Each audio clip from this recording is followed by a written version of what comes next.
সবকিছু শুরু কোথা থেকে হয়েছিল? এই অসীম মহাবিশ্ব, নক্ষত্র, গ্যালাক্সি, সময় সবকিছুকে হঠাৎ করে হয়ে গেল? না, এইসবের পিছনে আছে এক অদৃশ্য শক্তি, এক চিরন্তন পরিকল্পনা। আজ আমরা জানব ইসলামের চোখে কিভাবে শূন্য থেকে তৈরি হলো এই বিশাল কায়নাত।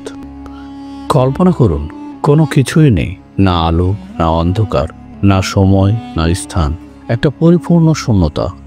আর সেই শূন্যতার মাঝে আল্লাহ বলেন, কোন হও, আর সঙ্গে সঙ্গে শুরু হয়ে গেল বৃষ্টি। আল্লাহ বলেন, যখন তিনি কিছু ইচ্ছা করেন তিনি বলেন হও, আর তা হয়ে যায়। এই কোন ফায়াকুন, এই দুটি শব্দেই সৃষ্টি হলো গ্যালাক্সি, গ্রহ, নক্ষত্র, বাতাস, আলো, সময় আর আমাদের অস্তিত্ব। আমরা অনেকেই ভাবি একটা কিছু সৃষ্টি করতে হলে দরকার উপাদান, কিন্তু আল্লাহ তিনিই একমাত্র স্রষ্টা, যিনি শূন্য থেকেও সৃষ্টি করেন। তার জন্য কিছুর অস্তিত্ব প্রয়োজন নেই, তার ইচ্ছাই যথেষ্ট। কোন ফায়াকুন শুধু শব্দ নয়, এটি হচ্ছে সৃষ্টির এক অলৌকিক রহস্য, যা আজও বিজ্ঞান বুঝে উঠতে পারেনি। আর ইসলাম সেই রহস্যকে আঙ্গুল দিয়ে দেখিয়ে দেয়। সমগ্র সৃষ্টির জগৎ, অর্থাৎ আকাশ, পৃথিবী, নক্ষত্র, গ্যালাক্সি, সময়, মহাবিশ্ব, যা কিছু সৃষ্টি হয়েছে সব কিছুকে একত্রে বোঝাতে কায়নাত বলা হয়। ইসলামী দৃষ্টিতে কায়নাত আল্লাহর সৃষ্টি, এটি নিখুঁত পরিকল্পনায় গঠিত। কায়নাতের প্রতিটি জিনিস আল্লাহর অস্তিত্ব, কুদরত ও হিকমতের প্রমাণ।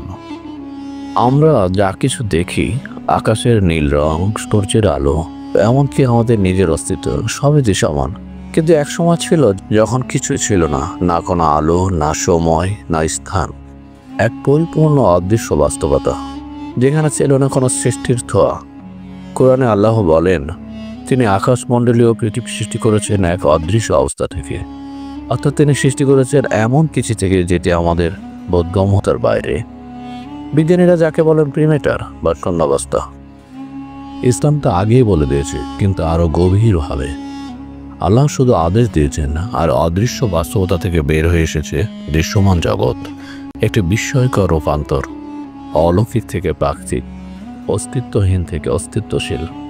আমরা ভাবতে পারি কিছু না থাকা অবস্থায় কিভাবে কিছু হতে পারে, কিন্তু আমাদের সীমিত বুদ্ধি যা বুঝতে পারে না আল্লাহর কুদরত, সেটিকেই বাস্তব করে তোলে। আমরা দৃশ্য জগতে সীমাবদ্ধ, কিন্তু এর পেছনে আছে এক অদৃশ্য শক্তি, যা হলো আল্লাহর ইচ্ছা। তিনি না চাইলে কিছুই সৃষ্টি হতো না, কিন্তু তিনি চাইলে শূন্য থেকেও সবকিছু সৃষ্টি হয়। আপনি কি জানেন আজকে আধুনিক বিজ্ঞানের সবচেয়ে জনপ্রিয় মহাবিশ্ব সৃষ্টি তত্ত্ব কি? Big bang theory. এই তত্ত্ব বলে প্রায় 13.8 বিলিয়ন বছর আগে মহাবিশ্ব ছিল একটি একক বিন্দুতে সংকুচিত, অত্যন্ত গরম, ঘন এবং ক্ষুদ্র। তারপর এক বিশাল বিস্ফোরণের বিস্ময়করভাবে ছড়িয়ে পড়ল স্থান, সময়, শক্তি ও পদার্থ। সৃষ্টি শুরু এক বিস্ফোরণ দিয়ে। বিজ্ঞান এটাকে বলছে বিগ ব্যাং। কিন্তু এখন শুনুন, 1400 বছর আগে কোরআন কি বলছে? আর যারা কুফরি করেছে তারা কি দেখে না যে আকাশমণ্ডলীয় পৃথিবী ছিল একত্র, অতঃপর আমি উভয়কে পৃথক করে দিলাম। ঠিক যেমন বিজ্ঞান বলছে এক বিন্দুতে সবকিছু ছিল একত্র, তারপর একটি শক্তিশালী প্রক্রিয়ায় তা আলাদা হয়ে মহাবিশ্ব তৈরি হলো। কোরআনের ভাষায় ফাতাক না হুমা, আমরা আলাদা করে দিলাম। বিজ্ঞানীরা যখন 20 শতাব্দীতে টেলিস্কোপ দিয়ে সত্য আবিষ্কার করলেন, মুসলমানরা তখনও এই আয়াত মুখস্থ করে বড় হচ্ছিল। এটা কি কাকতালীয়? না, এটা আল্লাহর পক্ষ থেকে প্রমাণ যে কোরআন কোনো মানুষের লেখা নয়, এটি সেই স্রষ্টার বাণী যিনি মহাবিশ্ব সৃষ্টি করেছেন। কোরআন শুধু ধর্মগ্রন্থ নয়, এটি হচ্ছে একটি আলোর পথ, যা আমাদের জানায় কে আমরা, কোথা থেকে এলাম আর কোথায় যাচ্ছি। বিগ ব্যাং শুধু একটি তত্ত্ব নয়, এটি ইসলামের সঙ্গে বিজ্ঞানের এক মিলন বিন্দু, যেখানে যুক্তি, বিজ্ঞান ও ঈমান হাত মিলিয়ে বলে আল্লাহ মহান। আজকে আপনি যদি একজন বিজ্ঞানীর কাছে যান আর জিজ্ঞেস করেন জীবনের মূল উপাদান কি, তিনি বলবেন পানি। প্রাণের উৎপত্তি কোথা থেকে শুরু হয়েছে, এই প্রশ্নে বিজ্ঞান বারবার ফিরে আসে পানির কাছে। কারণ সেল গঠনের জন্য, বিপাক প্রক্রিয়ার জন্য, এমনকি ডিএনএ পর্যন্ত সব কিছুতেই পানি অপরিহার্য। কিন্তু এই তত্ত্বকে আমরা কেবল আধুনিক গবেষণার মাধ্যমে জানলাম না। 1400 বছর আগে কোরআনে আল্লাহ ঘোষণা করেছেন, আমি সমস্ত জীবন্ত বস্তু সৃষ্টি করেছি পানি থেকে। ভাবুন, যখন এই আয়াত নাজিল হয়েছিল তখন কোনো মাইক্রোস্কোপ ছিল না, জীববিজ্ঞান ছিল না, ডিএনএ ছিল না, কোনো আধুনিক প্রযুক্তিও ছিল না। তবুও সেই সময় বলা হয়েছিল জীবনের ভিত্তি পানি। এটা কি মানুষের কল্পনা? না, এটা এমন এক জ্ঞানের উৎস থেকে এসেছে যিনি আমাদের সৃষ্টি করেছেন। আল্লাহর এই ঘোষণা শুধু একটি তথ্য নয়, এটি একটি চেতনা যে আমরা যা কিছু জানি তার ঊর্ধ্বে আছেন সেই সৃষ্টিকর্তা যিনি জ্ঞান দান করেন আর যিনি পানির এক ফোঁটা থেকেই জীবন সৃষ্টি করেন। আপনি কি কখনো আকাশের দিকে তাকিয়ে ভেবেছেন এটি কেবল একটি স্তর, নাকি এর পিছনে আছে আরও গভীর কিছু? কুরআনে আল্লাহ বলেন তিনি সৃষ্টি করেছেন 7 আকাশ স্তরে স্তরে। 7 আকাশ শুনতে অবাক লাগতে পারে, কিন্তু এটি সত্য। 7 আকাশ বলতে ইসলাম বোঝায় আল্লাহ একটির পর একটি স্তরে স্তরে তৈরি করেছেন এই মহাবিশ্বের আকাশমণ্ডলী। প্রতিটি স্তর আলাদা, প্রতিটি স্তর রয়েছে নির্দিষ্ট ব্যবস্থায়। এখন শুনুন আধুনিক বিজ্ঞান কি বলে। বিজ্ঞানীরা বলছেন আমাদের মহাকাশের গঠন অনেক স্তর বিশিষ্ট। আছে ভিন্ন ঘনত্বের স্তর, গ্যাসের অঞ্চল, ডার্ক ম্যাটার, এমনকি ভিন্ন ভিন্ন ডাইমেনশন। পৃথিবীর বায়ুমণ্ডলকে বিজ্ঞানীরা ভাগ করেছেন কয়েকটি স্তরে: troposphere, stratosphere, mesosphere, thermosphere, exosphere. এছাড়া মহাবিশ্বে আছে আরও বহু স্তর যেগুলো এখনও আবিষ্কৃত হয়নি পুরোপুরি। তাহলে কিভাবে 1400 বছর আগে এক নিরক্ষর নবী বললেন 7 আকাশ? এর পিছনে আছে একমাত্র ব্যাখ্যা। তিনি যা বলেছেন তা এসেছে ঈশ্বরীয় জ্ঞানের উৎস থেকে। 7 আকাশ কেবল কবিত্ব নয়, এটি একটি মহাজাগতিক বাস্তবতা যা বিজ্ঞানের আলোয় দিনে দিনে পরিষ্কার হয়ে উঠছে। আর এইসবই আমাদের মনে করিয়ে দেয় এই কোরআন কেবল বিশ্বাস নয়, এটি এক মহাজ্ঞান যা এসেছে সেই স্রষ্টার কাছ থেকে যিনি আকাশের ওপরে আছেন। পৃথিবী আমাদের অস্তিত্বের স্থান, যেখানে জন্ম, মৃত্যু এবং সব কিছু ঘটে।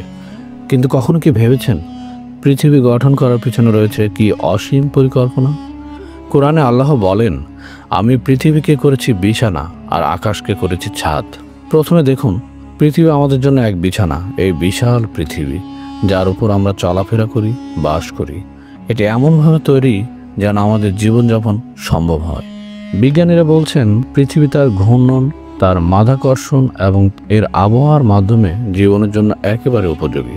এছাড়া পৃথিবীর যে অবস্থান সূর্যের কাছে, এই অবস্থানটি অত্যন্ত নিখুঁত যা জীবনের জন্য উপযুক্ত তাপমাত্রা এবং পরিবেশ বজায় রাখে। তবে এক নজর দেখলেই বুঝতে পারি পৃথিবী শুধু বিছানা নয়, এটি একটি মহাকাব্যিক সৃষ্টির নিদর্শন। পৃথিবী তার গঠন, তার চলাচল, তার দিক বিন্যাস এগুলো কোনো কাকতালীয় ঘটনা নয়, এটি একটি ঈশ্বরীয় পরিকল্পনা। এটি আল্লাহর অসীম কুদরতের প্রমাণ। তিনি এমনভাবে পৃথিবী সৃষ্টি করেছেন যাতে এখানে জীবন সম্ভব হয়। আর তার বাণীতে বলা হয়েছে এটি কেবল কোনো খেলা বা মজা ছিল না, এটা একটি দায়ী সৃষ্টির উদ্দেশ্য। এমনভাবে পৃথিবী ঘুরছে, এমনভাবে তার মহাকর্ষ কাজ করছে যেন জীবনের জন্য এক নিখুঁত বাসস্থান। তবে এটা কোনো চমকপ্রদ ঘটনা নয়, এটি আল্লাহর ইচ্ছায়, তার পরিকল্পনায়। সময়, এটা আমাদের জীবনের অবিচ্ছেদ্য অংশ। আমরা সময়ের মধ্যে বেঁচে থাকি এবং আমাদের পুরো অস্তিত্বই সময়ের মাঝে সীমাবদ্ধ।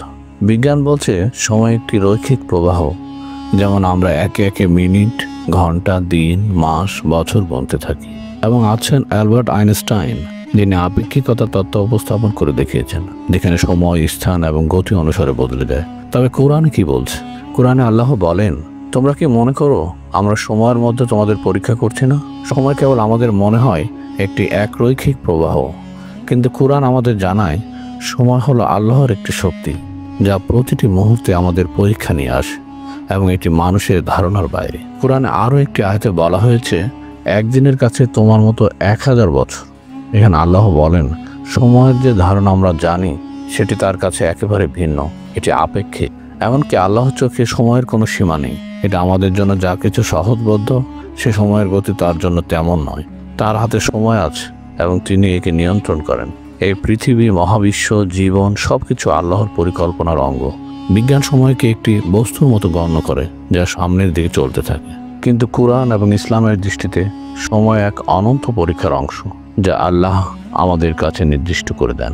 আমরা পৃথিবীতে আছি, কিন্তু কেন? আমাদের জীবনের আসল উদ্দেশ্য কি? এই প্রশ্ন আমাদের সবার মনে আসে। বিজ্ঞানী বলছেন জীবন একটি এবং একমাত্র প্রাকৃতিক প্রক্রিয়া যেখানে আমরা বংশবৃদ্ধি, জ্ঞান লাভ আর অগ্রগতি করি। কিন্তু ইসলাম কি বলে? আমাদের জীবনের একমাত্র উদ্দেশ্য হচ্ছে আল্লাহর ইবাদত। এটি এমন একমাত্র গন্তব্য যেখানে সমস্ত জীবনযাত্রার অঙ্গস্বরূপ সকল কাজ মানে। কোরআনে আল্লাহ বলেন আমি সৃষ্টি করেছি মানুষ ও জিন শুধুমাত্র আমার ইবাদতের জন্য। এটাই আমাদের জীবনের লক্ষ্য, একমাত্র আল্লাহর ইবাদত। এটা আমাদের অস্তিত্বের মূল কারণ। কিন্তু কিভাবে ইবাদত করা যাবে? এটা কেবল প্রার্থনা, রোজা বা জাকাতের মাধ্যমে নয়। আমরা যখন নিজেদের কাজ সৎভাবে করি, যখন আমরা মানুষের উপকার করি, যখন আমরা প্রকৃতির সঙ্গে সামঞ্জস্য রেখে জীবনযাপন করি, তাহলে এসবই ইবাদত। ইবাদত শুধু আমাদের সীমাবদ্ধ নয়, এটি আমাদের সমস্ত কর্মকাণ্ডকে পবিত্র ও সঠিক উদ্দেশ্য স্থল করতে পারে। তাহলে আমাদের জীবনের প্রতিটি কাজই আল্লাহর সন্তুষ্ট অর্জন করার উপায় হতে পারে। এটাই মানব জীবনের সঠিক উদ্দেশ্য। তাহলে এই পৃথিবীতে আমাদের যত কাজ, তার লক্ষ্য একটাই, আল্লাহর নির্দেশ মেনে চলা এবং তার ইবাদত করা। এটাই আমাদের প্রকৃত সাফল্য, এটাই আমাদের সত্যিকারের উদ্দেশ্য। বন্ধুরা, মহাবিশ্বের এই বিশালতা আমাদের শেখায় আমরা খুবই ক্ষুদ্র, তবে আল্লাহ আমাদের দিয়েছেন জ্ঞান, বিবেক, চিন্তা করার শক্তি। চলো আজ থেকে আমরা ফিরে যাই সেই স্রষ্টার দিকে। তার সৃষ্টি আমাদের চমকে দিক, তার কিতাব আমাদের পথ দেখাক। জীবন হোক আল্লাহর জন্য, ইবাদতের মাধ্যমে পূর্ণ। যদি ভিডিওটি ভালো লেগে থাকে তাহলে লাইক দিন, শেয়ার করুন এবং চ্যানেলটি সাবস্ক্রাইব করতে ভুলবেন না। জ্ঞান ছড়ানোই হোক আমাদের দায়িত্ব। আসসালামু আলাইকুম ওয়া রাহমাতুল্লাহ।